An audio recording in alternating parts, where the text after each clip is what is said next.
Hello, and welcome back to Wonderland Asylum. We're back today, issue 103 of the Hachette Partworks release of Titanic, the ship, the legend. So, what's in the magazine today? An article on Mauritania, Queen of the Atlantic. It was launched in 1906. And it went on to serve for Cunard Line in various capacities until 1935. That's her on the Mersey River. Now you can see there, depicted the number of large vents. Now obviously all four of her funnels functioned as funnels, but as Titanic's fourth funnel served as a vent, it meant the deck wasn't as cluttered with those big, almost earbud looking things. There again, passengers aboard Mauritania. I believe that is a third class ticket. Quite a big ticket, isn't it? And that is Mauritania in camouflage during World War I. Don't know what it's trying to camouflage itself as. One of Freddie Mercury's outfits, perhaps. And again, it's a brochure from Mauritania from about 1930. So she was still going strong in 1930. Arthur Priest and Archie Jewell, two members of Titanic's crew, survived and went through several other shipwrecks in the years that followed. And there is Britannic decked out in her hospital gear. And Arthur Priest was aboard the ship when it struck a mine and sank. Oh dear. That is the crew of the HMS Scourge, who rescued several members of the crew of the Britannic. And then we're on to the instructions, of which there aren't very many. But look at the size of this box! So without further ado, let's see what's in it. Okay, so in today's very, very large box, I think it's the biggest box we've had for Titanic, we have one thing, and one thing only. And that is very nicely packaged, all parcelled up in foam wrap, with almost like a piece of IKEA furniture, with the corner guards here as well, which I'm going to keep and probably put back on it to try and keep it safe until such times as it's ready to be properly used. And then again, a nice paper wrapping. Again, it does actually feel like a piece of IKEA furniture. And it is wood. And that is the display stand. That is the actual base of it that everything else is going to fit to. And you can see there's a channel there. I think that's for the wires. And looking at it, I think the two bits we've already got are going to go there and there.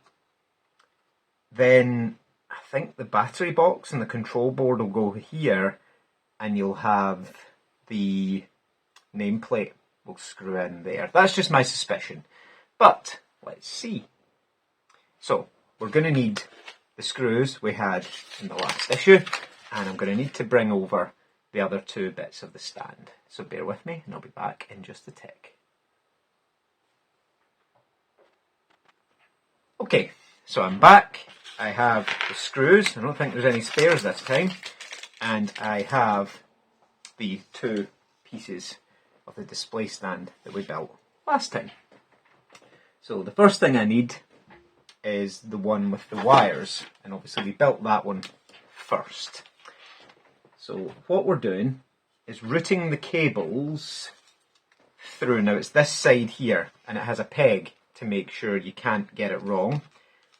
So we're routing both cables through this hole here. So what I'll do is I'll line them up, and I'll push them through that hole. Now obviously they won't both fit through together, so you'll need to push them through separately.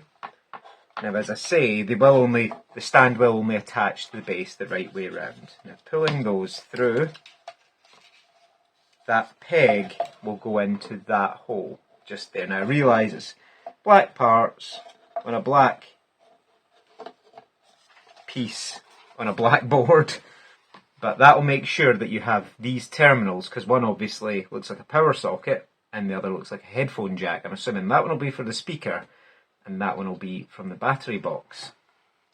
Now, what we're doing is turning it upside down, being very careful with those electronic components.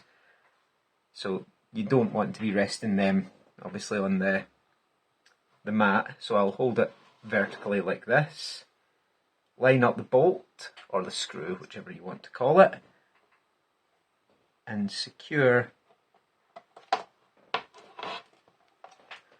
this piece of the stand into place.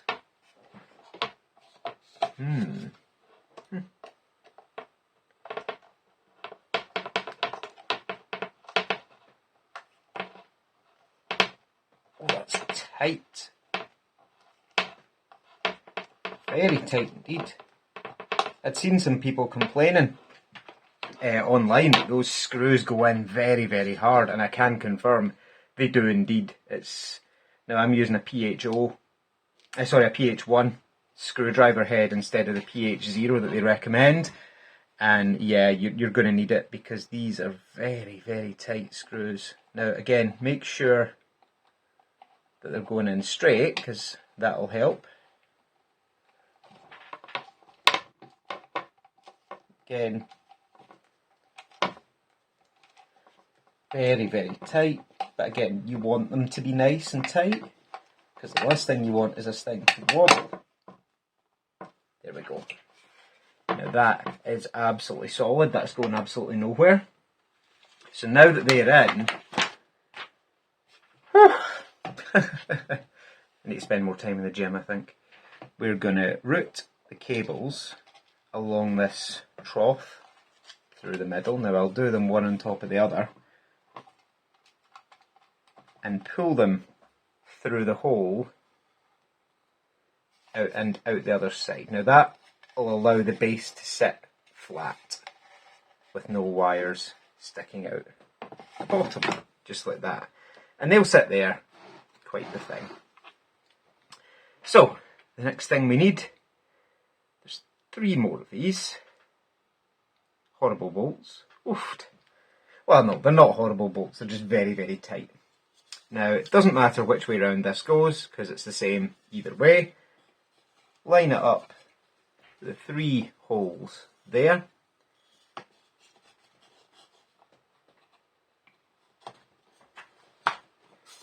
Like that.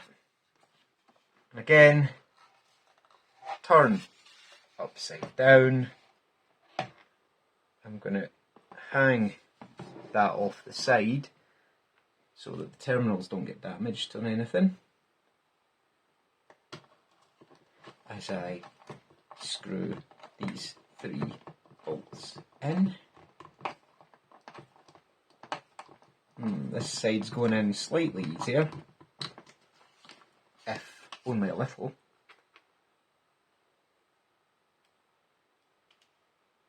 Again, there are 3 screws this time instead of the 2 on the other side.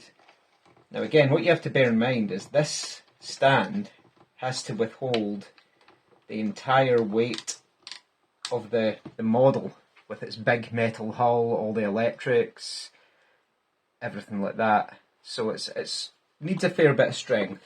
And I was concerned, mentioned before when I saw the first piece, about it being plastic, but this has kind of reassured me that these bolts are strong. It's a nice big, I think it's MDF, wood, and yeah.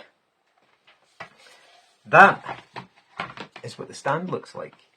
So I'll pull these wires through, because actually you want them to run nicely along that channel. You don't want them to be sticking out at all.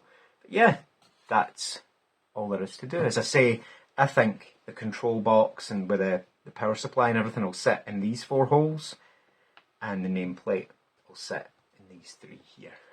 Aye, that's us for issue 103. So, that's us for issue 103. Now those screws were incredibly tight, really, really tight. But as you can see, that's what the stand is looking like, and they're really, really sturdy. There's not even a bit of wobble in them, so that's good. As I say, I think your nameplate is going to be there, and the power supply will sit hidden behind it, the way these wires are coming through. But yeah, that's awesome. I love it. But yeah, that's us for issue 103. What's coming in issue 104? We have the battery box, the circuit board, and some screws. Now again, the Bismarck's meant to be battery powered, but I bought a power mod, as you can see elsewhere on my channel, from Partwork Upgrades, because I don't like the idea of using thousands of batteries to power it, but we'll see. We'll see what happens. But yeah, thanks for watching. Any feedback, comments, criticisms, drop them below. Do leave me a like, and consider subscribing to the channel for the rest of Titanic, for the Lancaster bomber, for the U-96 U-boat, and maybe, just maybe, something else coming as well. But yeah, thanks for watching, and as always guys, peace out.